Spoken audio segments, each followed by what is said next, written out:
Hello and welcome to Polysaturated. Here's episode Lucky 13. We are discussing A-poly-gies. A-poly-gies? A-poly-gies. What, just one? Just one apology? All apology? All apologies. So we're going back over our... Part of what we did last week was 5 love languages. This time we are doing apology languages, which is done by the same site and the same guy, 5lovelanguages.com. So I'm so sorry. I'm not. Fuck that. So one thing I realized going over my apology languages, I'm kind of a bit of an ass. So anyway, I'm one of your hosts, Crow, and I am here with Zan and Jay, and we are Polysaturated. So yes, we are. Buckle up. Buckle up, Buttercup. It's gonna be a long ride. Yeehaw. No, ye. You need to be sorry for that. I think we both need an apology. No, yeah. we both need changed behavior. Oh God. So speaking of, what are the 5 apology languages? And I look to our master of definitions, Jay. Dun, dun, dun, dun. The 5 apology languages are... In no particular order.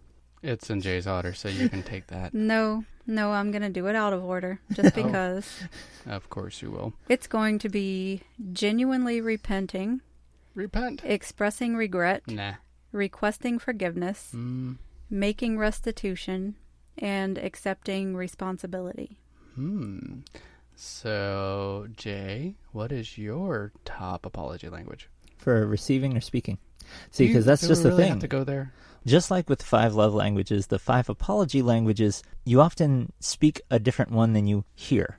Mm-hmm. So you are willing to accept one, but you would rather do the other. See, I don't know which one I know which one I would want to hear, but isn't it like reversed this time? Because it's an apology language. I would prefer to hear something rather than speak an apology language. Possibly, but I think people are just a complicated mass of everything. I am not complicated. How dare you say that? You are a contradiction within a contradiction, and you are totally in the closet right now. I'm not sure how to take that. But you're not wrong. I am in the closet, and so are you, and so is Jay. Why don't you come out of the closet? Well, there's a lot of like fabulous clothes in here. I don't want to come out of the closet. But I'm not in here, though. I don't know. We don't have enough money to have fabulous anything, really. That's true.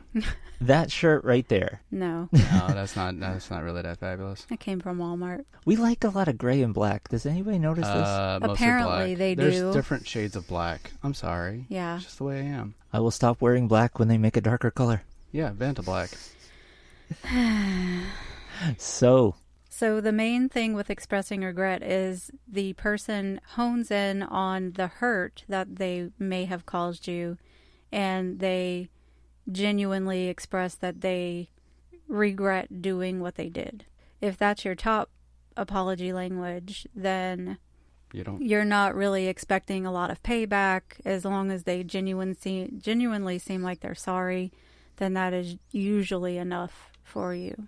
So in that case, well, yeah, I could totally see that with me, because my top 2 love languages are expressing regret and accepting responsibility. Because to me, if you don't admit you hurt me, if you don't admit that you did something wrong, then really, what are you apologizing for? That's my kind of thing. I mean, I kind of feel like an ass saying that, but You're not the ass in the scenario. You're feeling like an ass asking for these things because nothing wrong has been done to you right now. So when you're saying, I need this and that, it's kind of like, for what? Right. Well, I mean, it's kind of what I guess I'm really bad at holding grudges, and Jay can vouch for that. So I have a tendency to cut people out of my life fairly quickly. Usually when they do, I feel like they've wronged me or hurt my feeling. I mean, I only got one, so it's kind of... Where's the mayonnaise jar? Look.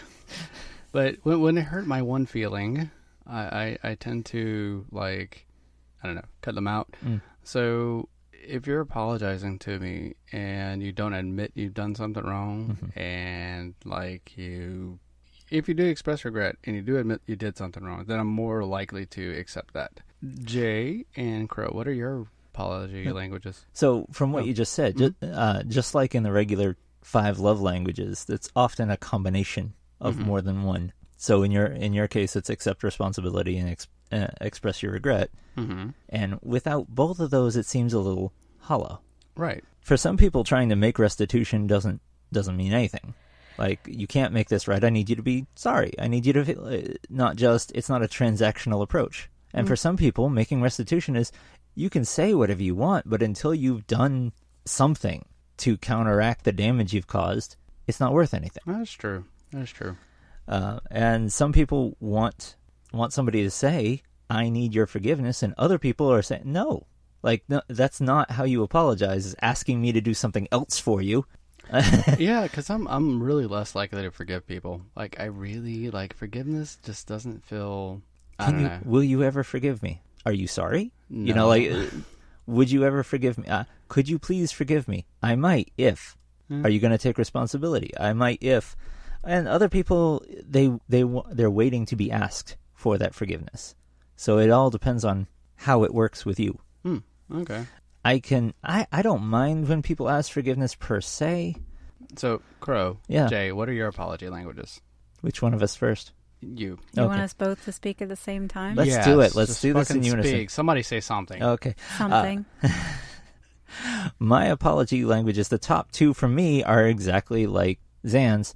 Hold on a second. Yeah? We're similar in something? Yeah, weird, isn't it? That is weird. We're married to the same woman. Right. So we have similar taste in women. Oh, yeah. I guess then, that's good because my top two are also the same. Really? Awesome. Yeah. It's interesting how that works out. Yeah, it's accepting responsibility and expressing regret. I want them to be sorry for what they did, if they did something to me, and I would like them to not make excuses. Well, here's a hate question. Excuses. Well, here's a question. Did your love languages change before or after divorce? I would say genuinely repent and request forgiveness used to be higher on my priorities. I'm not sure exactly how much higher because I hadn't taken the test yet, but... they're definitely very low on mine since the divorce. Right. At this point, I have to tell you that those two rank the lowest because that was a bit overdone. You could say I'm sorry only so many times. So, like I said a while back, an apology without changed behavior is just an excuse. Ooh, that is a good one. Yeah, I kind of don't do well with those. Are we going to get real in this episode? Because we are poly-real. We are probably real because, it might get a little harsh on this one because we're talking about, getting hurt and apologizing. One thing that I want to mention when it comes to a poly relationship is you often apologize when you are in the wrong. In a poly relationship, you often end up apologizing to a forum. That is true. There's more than one that you affected, and you got to say it to everybody. Otherwise, you're going to have a really long day going down the list. So, Crow, I think you've been voted off the island. Oh, shit. You are the geekest link. Well, I guess I'm shit. No. I think I've been voted out. I gotta leave the closet. So it seems as though we all have very, very, very similar apology languages. We can go over all the rest of the apology languages. So expressing regret, we already did that one, right? So expressing regret, that would be like, I am so sorry that I broke your taco. Okay. All right. Well, why the fuck would you break somebody's taco? I don't know. I dropped your taco, and I feel terrible. What did you do to the taco? I mean, like, never mind. I don't want to know. I don't want to know. And then accepting responsibility. That's my number one. That's like, I totally got in your way and tripped you and made you drop your taco. But not only that, accepting responsibility also, it kind of makes you sidestep your ego and admit that you did something wrong and what you did wrong and how it affected, you recognize how it affected that person. Yep, accepting responsibility is pretty much just what I said there. I totally just ruined your taco and I hate it. Okay, so the thing about accepting responsibility, what if you have somebody else do it for you? Like if you did something and you kind of instigated the incident and then you just sit back and watch and you have somebody else accept responsibility for it. That is manipulation, right. And that's horrible. So, and that would make it very much more important to accept responsibility. Well, even if that isn't your primary apology language, there has got to be, in that situation, there would have to be acceptance of responsibility before you could even begin to apologize. So I accept responsibility for instigating the whole sexual argument earlier with the pumpkin carving thingy. So I kind of instigated that. Yeah, I know. See? Oh. It was, sorry, it's a thing I do. Because it was funny to me. So we went over expressing regret and accepting responsibility. Let's talk about genuinely repenting. I am so sorry I broke your taco. Is that what it is? I think so. That's it. That's genuinely repent. Basically, it's allowing yourself to be vulnerable and admitting that you genuinely feel bad for hurting the other person. You see, now that's something I can get behind because I really don't like hurting people, like at all. And so I actually tend to avoid conflict for that reason. Like if something comes out where I genuinely hurt somebody, usually through poor word choices, which I tend to do quite often. See, genuinely repent was 4th on my list. Or no, it was 3rd. Like a lot of things, I'm a mixture. Mm-hmm. So yeah, general repentance is like 3rd on mine too. It's really 3rd on mine too. It's 4th for me. So it's fairly low in all hours. And what technically is general repentance? It was basically that you're recognizing that you feel horrible and you genuinely feel bad for hurting your loved one. It kind of gives your loved one, it gives your loved one a glimpse into your heart because you're being vulnerable to them. A big part of that is just making sure to let them know that you're committed to changing. Oh, okay. Jay and I had some issues a while back, and it took us some time to work through it. Especially for me, it was part of the reason why I went into therapy, was because of the fact that I would say I would change, and I say I would do things and to make things better because I thought I could do it on my own. And I tried.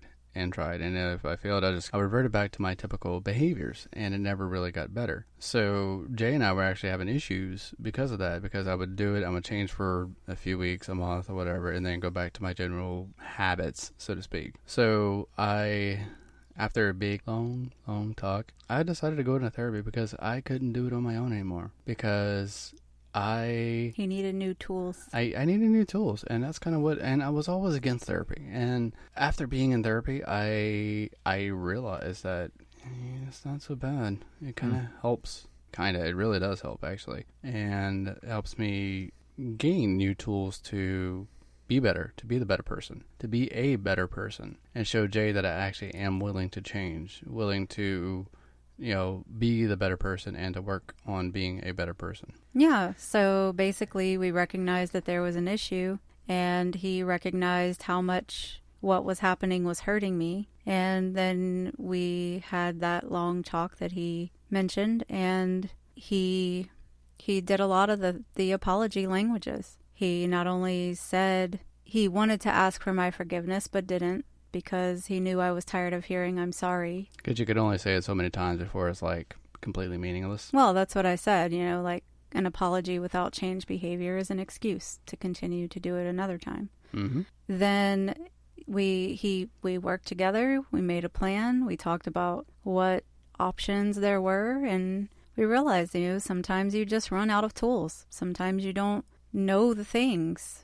Sometimes there are, you have a screwdriver in your toolbox and you need a maul or whatever that thing is called. Oh, Jesus Christ.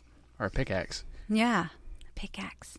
But yeah, that's something that happened, and he came through, and it's resulted now in changed behavior. And, we're all working together with all of that. None of us are perfect. We all go to therapy. Mm-hmm. We all are looking always to gain new tools for our toolbox. And we're all still learning and growing together. We all just recently went through a big, humongous change with the divorce and with, the move. And we've had a lot of things going on, and we're finding our new normal, and we're discovering all of these things that help us become better people and understand and grow and be more harmonious together with